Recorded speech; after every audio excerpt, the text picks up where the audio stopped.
always thought I'd have more time. One day I was grading papers in my sunroom, sipping weak chamomile like always. And the next, the words, aggressive and advanced, fell from the doctor's mouth like they were nothing. I didn't hear much after that, just a low hum and the sterile smell of his office swallowing me whole. I remember thinking, this is it. This is how it starts. The slow disappearance. My body failing, my world shrinking. Sabrina moved in the very next week. She came bustling in like a whirlwind of color and noise, taking charge of everything, the house, the mail, the medications. She said it would be easier if she handled the bills, the insurance, all that messy adult paperwork. I didn't argue. My hands shook too much anyway, and I couldn't focus long enough to make sense of numbers. I was so tired, and honestly, I was just grateful she was there. Or at least I wanted to be. One night, she sat by my bed and held my hand.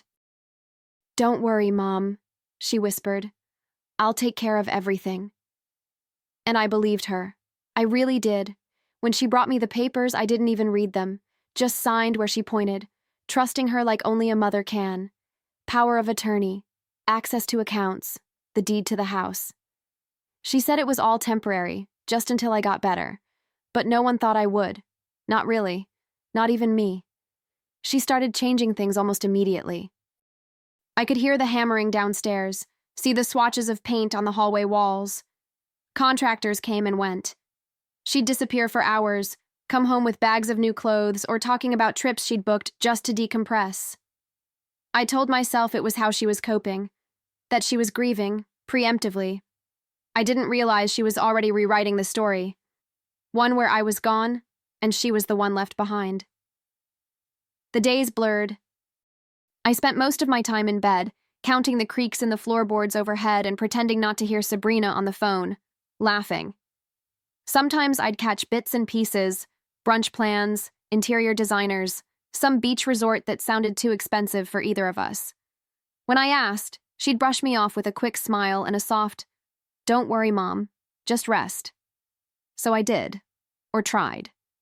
But something in her voice had started to change. Softer, but colder. One afternoon, I overheard her in the kitchen.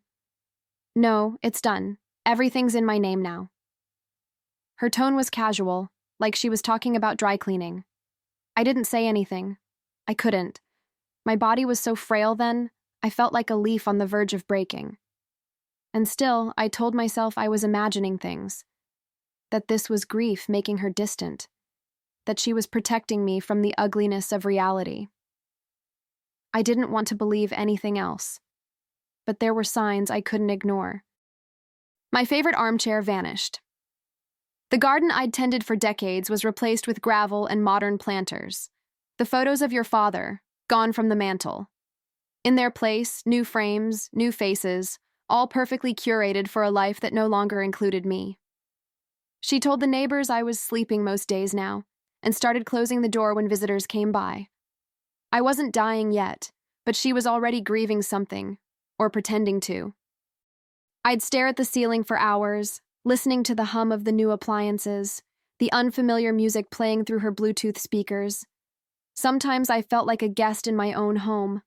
Other times, I felt like a ghost. I don't know what hurt more, the way she changed everything so fast, or the fact that part of me still wanted to defend her, still whispered, "She's your daughter, she loves you." But there was another voice growing louder, buried deep in my chest. A quiet voice that asked, "What if she doesn't?" The first real moment of clarity came one morning when I caught my reflection in the mirror. Pale, sunken eyes, thinning hair, skin like paper. But the mind behind those eyes was starting to spark again. I could feel it. Something had shifted inside me. My body still ached, but my thoughts were sharp. I started asking small questions. Harmless things like, "What day is it?" or "Did the electric bill get paid?" Sabrina would smile too quickly, then vanish into another room. Every time. She stopped answering directly. Said things like, "Don't stress about that, Mom," or "I already handled it," with that same sugary tone that had once soothed me. Now it made my skin crawl. I wasn't sure what I was looking for. Not yet. But I knew something was wrong. Not medical, not physical, deeper than that. It was a hunch that settled like a stone in my gut. I began paying attention to her silences, to the stack of unopened mail, to the way she flinched when I asked about my pension. I waited until she left for one of her spa weekends. She said she needed time to recharge, as if caring for me had drained her spirit. I shuffled out of bed, every joint screaming in protest, and sat at the old computer in the study. Logging in was harder than I remembered. My hands shook so badly I had to type the password 3 times. But when the screen lit up, my breath caught in my throat. Empty. Every account. Savings, retirement, investments, gone. Not low, not mismanaged. Gone. Then I looked at the property records. My home, the house I had lived in for 42 years, where I raised my daughter, buried my husband, planted every rose in the garden. It wasn't mine anymore. Legally on paper, it belonged to her now. Sabrina, my baby girl, my caregiver, my thief. And in that moment, sitting in the cold blue light of the screen, I realized something chilling. I hadn't died, but something else had. It started with my appetite, just a little rumble in the middle of the night, after weeks of barely keeping down water and broth. I remember being almost afraid to mention it, like I might jinx it, but I whispered to myself in the dark, maybe, and then maybe turned into a spoonful of soup, then 2. Within days, my legs felt a little steadier. The weight didn't come back overnight, but the fog in my mind began to lift.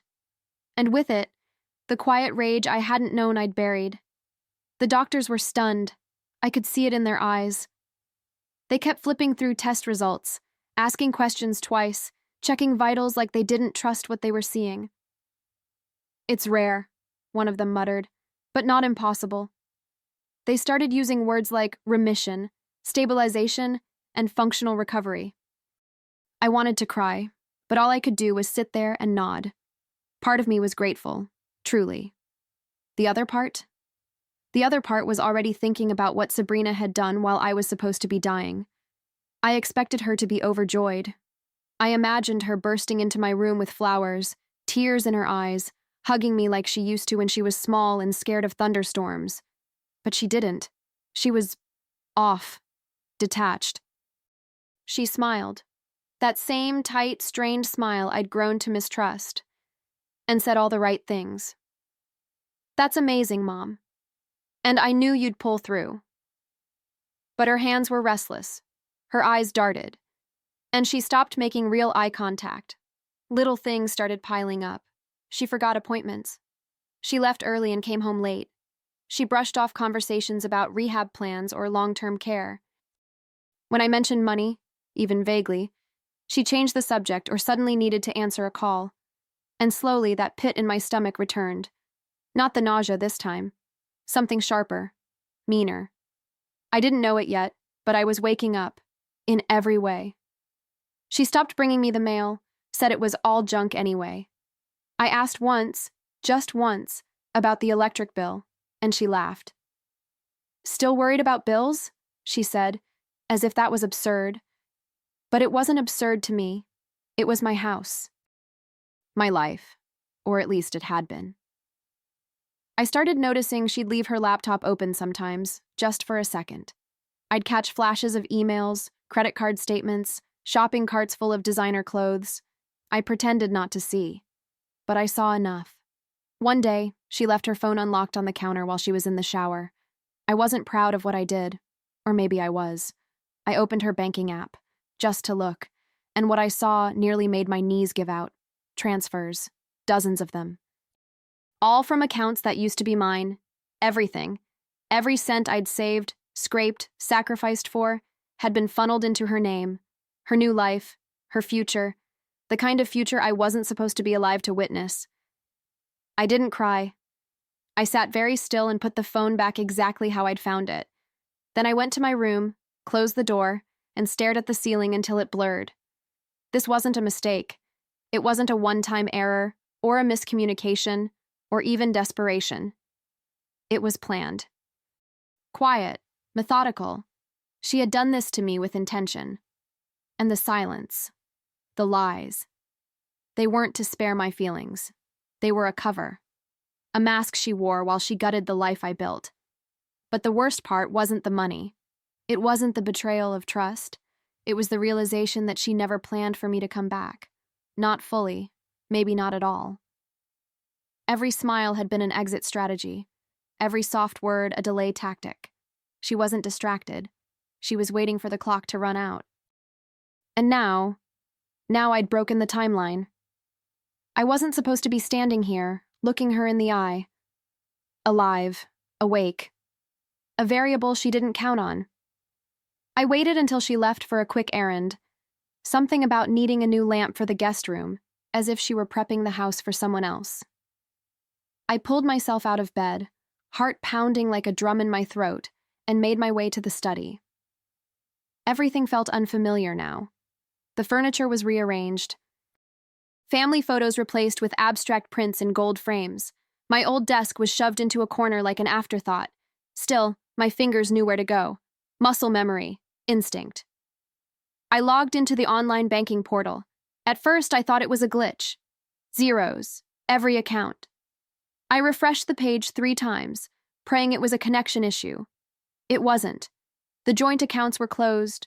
The savings I'd tucked away over decades of budgeting and canceled vacations, drained. I checked the house deed next. A deep chill ran down my spine as I saw it. Her name. Only her name. I had nothing left in my own name. Nothing but the clothes in the closet and my name on a few prescription bottles. It felt like drowning, not in water, but in disbelief. My hands were shaking, but I couldn't tell if it was from rage or heartbreak. Maybe both. I stood there gripping the edge of the desk until my knuckles went white, trying to understand how someone I raised, someone I once rocked to sleep, could hollow me out like this. I gave her everything, and she took more. Not out of need, but entitlement. As if I owed her my death. As if surviving had ruined her plans. I didn't call her that night. I didn't scream or cry or leave angry voicemails. I lay in bed awake until dawn, the screen glow still burning behind my eyes. She thought I'd never notice, that I'd slip away quietly, like a candle flickering out. But I wasn't flickering anymore. I was burning, and for the first time in weeks, I didn't feel afraid. I felt something sharp and alive rising inside me, the kind of feeling that doesn't go away, the kind that demands an answer. I didn't plan it. The confrontation just happened. 1 minute, we were sitting in the kitchen. She was scrolling through her phone, pretending to listen to me talk about the garden. The next, I said it. "Where's my money, Sabrina?" My voice didn't even shake. That surprised me. She froze, thumb hovering mid-scroll, looked up slowly, like I'd spoken in another language. I repeated it. Louder this time. "Where is everything? The accounts? The house? My life?" She didn't even try to deny it. That was the part that broke me in a way I wasn't ready for. No lies, no feigned confusion, just a flat voice and a shrug. "I took care of you. I handled everything while you were wasting away in that bed. I thought you were dying, Mom." She said it like it was a justification, like love could be itemized and repaid in deeds and signatures. You don't get to come back and pretend like none of that happened. My breath caught. My hands clenched around the edges of the table. "You deserve it?" I asked, the words coming out quieter than I expected. I wasn't yelling. I wasn't crying. I was just stunned. "I gave you access because I trusted you. I was vulnerable. I was sick." She rolled her eyes, rolled them, as if I were overreacting, as if she hadn't stolen years of sacrifice in a matter of weeks. That was when it hit me. She wasn't ashamed, not even a little. Whatever remorse I'd hoped to see in her eyes, it wasn't there. It's a strange thing, realizing your child doesn't feel sorry, that the same person you'd die for wouldn't hesitate to strip you clean if it suited her. I sat back, letting the weight of it settle into my bones. The silence between us stretched, brittle and heavy. She looked back down at her phone like the conversation was over. But it wasn't over, not even close. I wasn't weak anymore, and I sure as hell wasn't finished. That night, I couldn't sleep. My body lay still, but my mind raced, not in circles, but forward, relentlessly. I replayed every moment, every kindness I'd shown her, every time I said yes instead of no. I remembered her as a child, how she used to crawl into my bed during thunderstorms, her little hands gripping my nightgown. I held her then. I protected her from everything I could. And now, here she was, a grown woman who looked me in the face and decided I was expendable. Grief is strange. It didn't come all at once. It arrived in waves, first disbelief, then sorrow, then fury so sharp it made my teeth ache. I wanted to scream, to throw things, to rip down every piece of her new decor and remind her that none of it was hers. But I didn't. I held it in. Because rage without direction is just noise. And I didn't want noise. I wanted justice. Not a performance, not a confrontation that ended with slammed doors and silence. I wanted something real, something lasting. The next morning, while she was out, I called an old friend, Anna, who used to work in real estate law before retiring to tend her roses and drink wine before noon. I need help, I said. I didn't explain everything at once, just enough for her voice to sharpen on the other end of the line. I know someone, she said, and just like that, the gears started turning. Quietly, carefully, no drama, no crying, just the beginning of a plan. Later that week, I met with a lawyer, then a financial consultant. I could feel myself coming back to life with each step, like a fire being stoked under wet wood. My legs still ached. I still took naps in the afternoon. But the fog had lifted. I was thinking clearly now. And beneath all the ache and betrayal, something new had taken root. Purpose. Not revenge for revenge's sake. Something deeper. I didn't just want to take back what she stole. I wanted her to feel the weight of what she'd done. I started keeping a little notebook, just a cheap spiral one I hid between books on the shelf she never touched. Every phone call, every login, every time she slipped and mentioned something that didn't add up, I wrote it down. Not because I needed proof, I already knew the truth, but because I needed to remember I wasn't crazy.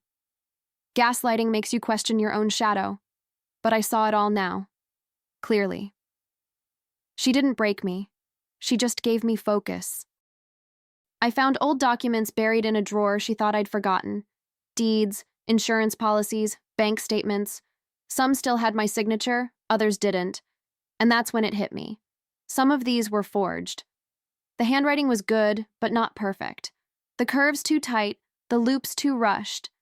She hadn't just manipulated me when I was vulnerable. She had committed crimes. Real ones. I sat there for a long time, just holding the paper, feeling something cold settle into my chest. This wasn't just betrayal. It was theft, identity, agency, dignity, all stripped from me while I lay half alive, clinging to memories of the child I thought she was. I had begged my body to hold on, to keep breathing, and now I finally understood why. I wasn't supposed to leave quietly. I wasn't supposed to die for her convenience. I was meant to wake up, to watch, to respond. Not with violence, not with tears, with action, sharp, legal, permanent. I didn't tell her I knew, not yet. I still smiled when she came in, asked how her day was, nodded politely when she rambled about her weekend plans. I let her believe I was still the frail, half-awake woman she thought she'd buried. But I wasn't. Not anymore. I was patient. I was precise. And while she celebrated what she thought was victory, I was building something much stronger, a reckoning. I became exactly what she needed me to be. Invisible. Soft-spoken. Grateful. I thanked her for dinner even when it was just leftovers. I complimented the new rug she bought with my money. I asked her to explain things slowly, like my mind was slipping again. She lapped it up. The more I played dumb, the more confident she became. She had no idea I was documenting everything. She didn't even notice the envelope tucked behind the laundry shelf, filled with copies of forged documents. Every day, I became more convincing. I shuffled when I walked. I paused mid-sentence. I stared out the window for long stretches, pretending to forget what season it was. She'd pat my hand and say, "It's okay, Mom. I've got it all under control." And I'd smile, because she was right, just not in the way she thought. My lawyer had already filed initial inquiries. The financial consultant traced every transfer. I wasn't just building a case, I was building a timeline and a story. One she couldn't wiggle out of. I found a way into her email. One night, after she went to bed, I pulled up her laptop and searched for my name. Hundreds of messages popped up. Banks, realtors, private money managers. She was meticulous, but sloppy with her passwords. That arrogance again. She thought I was gone, a relic. But I wasn't gone. I was watching, reading, collecting. There were so many breadcrumbs, I didn't even have to dig. She left her trail wide open, like a woman dancing through a crime scene. Then came the real break. I found a message from a notary who had supposedly witnessed my signature on a transfer dated during a week I was hospitalized, unconscious. It was all there, the timestamp, the IP address, the mismatch in records. I printed it, highlighted it, added it to the growing file in the back of my closet. It was the first time I looked in the mirror and didn't see a victim. I saw a witness, a survivor, and maybe, if I played this just right, a reckoner. I started recording our conversations. Nothing obvious. Just a tiny mic, the kind you clip to a blouse, tucked beneath my collar. I'd ask innocent questions. Do you remember when we changed the deed? Or, which bank did we move the pension to? She'd answer without hesitation, confident I couldn't piece it together. But I was. Every word she spoke became another thread in the web she didn't realize she was spinning. I'd replay her voice at night, each casual confession another nail in the coffin she built for herself. My lawyer was impressed. "You're methodical," she said. "Most people wait too long to fight back." I told her it wasn't about revenge, not entirely. It was about dignity, about reclaiming what was mine, not just money or property, but truth, legacy. I didn't want to disappear under a false story. I wasn't a fragile old woman who handed over her life blindly. I was a mother who trusted too much, a widow who let love cloud her instinct. But not anymore. That version of me no longer lived here. Behind the curtain of politeness, I was relentless. I learned how to pull court records, how to read title transfers, how to trace wire movements across holding accounts. I spoke with a retired accountant who walked me through patterns of asset laundering. And the more I understood, the more I saw how bold she'd been. She wasn't desperate. She was greedy. And the legal system, slow as it was on my side now. Because what she'd done wasn't just immoral, it was illegal. She still thought she had me fooled, still smiled when she handed me my tea, still kissed my forehead like I was drifting toward the end. I played my part with care, quiet, sweet, fading. But every time she left the house, I made another copy, filed another note, circled another date. There's a power in silence when it's chosen, a strength in waiting, and I knew, when the moment came, I wouldn't need to raise my voice. The truth would do the screaming for me. I even let her throw a party. "Just a few friends," she said.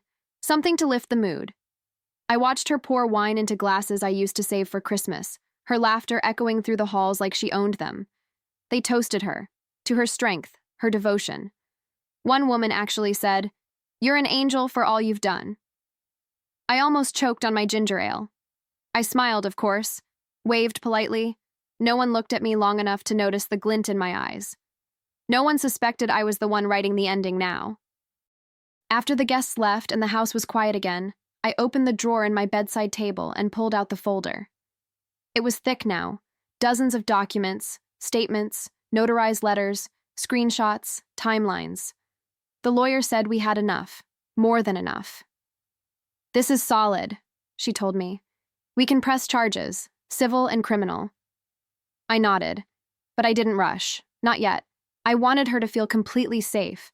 I wanted her to let her guard all the way down. To believe, for just a moment longer, that she'd gotten away with it. She was careless by then, talking about trips she wanted to take, apartments she wanted to buy downtown. She spent her evenings with real estate agents and stylists, flipping through catalogs, planning a life with money she didn't earn. I encouraged it. "You deserve something nice," I'd say, my voice like honey. "After everything you've done for me." She'd beam with pride, not realizing I was softening the ground beneath her feet, letting her dig her own hole with every detail she revealed. I began rehearsing how it might play out, the day we served the papers, her face when she read the charges, the silence that would follow. And yet, something in me stayed still, quiet and waiting. Because sometimes justice doesn't look like shouting in courtrooms. Sometimes it looks like watching someone build a palace on quicksand and standing there, steady, as the ground begins to crack. It was supposed to be the week we filed. Everything was ready, the legal documents, the timeline, the official complaint. I even had the meeting scheduled with the courthouse clerk. I remember waking up that morning with this strange calm, like the kind you feel before a storm. Not afraid, just steady. I had waited so long to be heard, to reclaim what had been stolen. But then the phone rang. An unknown number, a voice I didn't recognize. "Are you Helena?" they asked. "You need to come home, right now." I thought maybe it was a break-in. Maybe she'd been robbed. I had no idea what I was walking into, but the moment I stepped through the front door, I knew something was wrong. The house was too quiet. No music, no phone calls, no television humming in the background, just silence. And then I saw her. Collapsed on the floor near the kitchen, curled in on herself like a child, an empty orange pill bottle resting beside her hand, a note on the table folded neatly, my name written in her handwriting. My first instinct wasn't rage or triumph, it was panic. I dropped to my knees, felt her neck for a pulse.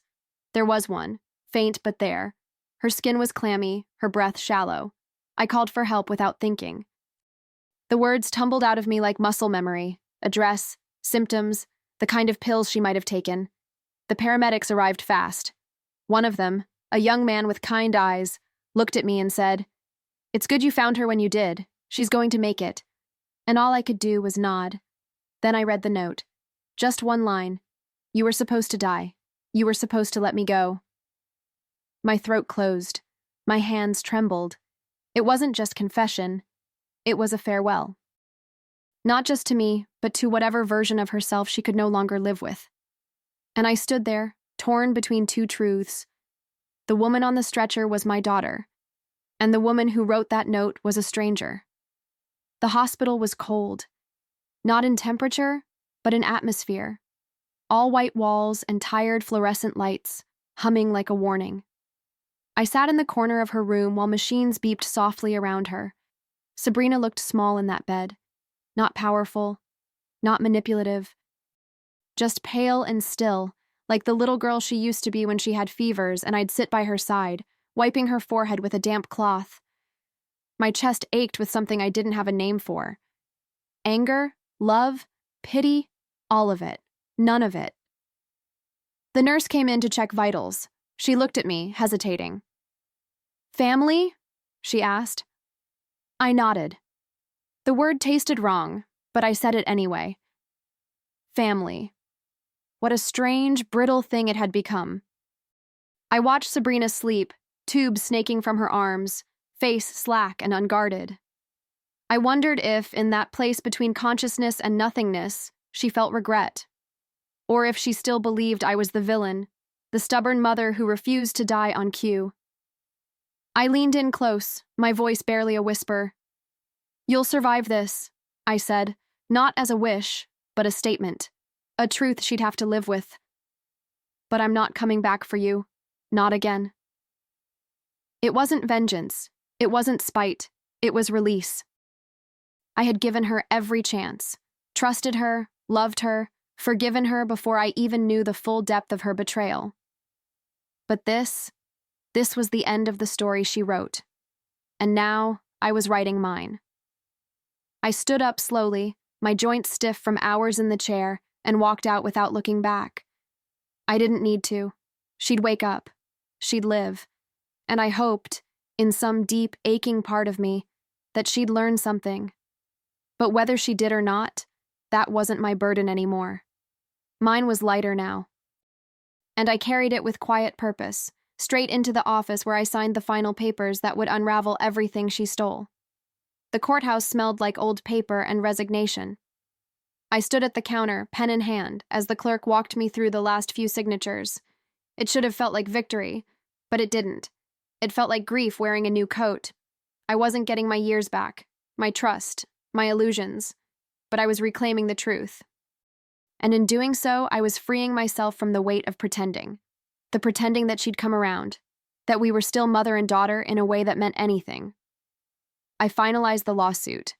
Everything we'd built, the case, the evidence, the paper trail, all of it submitted. Civil and criminal proceedings, full restitution. The lawyer asked if I wanted to keep the assets, the money, the house now returned to my name. I shook my head. No, I said. It's not mine anymore. It never will be. That part of my life had already died, and I wasn't going to carry its ashes. I had something else in mind, something no one expected. I set up the donation within the week. All of it. The recovered funds, the properties sold. Every cent went to a medical research foundation. Not anonymously. I made sure her name was attached to every donation. In honor of Sabrina Wells, the website would say. Let them wonder who she was. Let her legacy be tied to something that mattered, something bigger than greed or guilt. I didn't do it for her. I did it for the person I used to be, for the woman who still believed in purpose. And then I went home. Alone. The real kind of alone, not the version wrapped in lies and locked doors. I made myself tea, sat by the window, listened to the breeze rustle through the trees I planted decades ago. And for the first time in years, I didn't feel like I was waiting for the other shoe to drop. The shoes had dropped, the storm had passed, and what was left behind wasn't emptiness. It was silence, sacred, hard-earned, mine.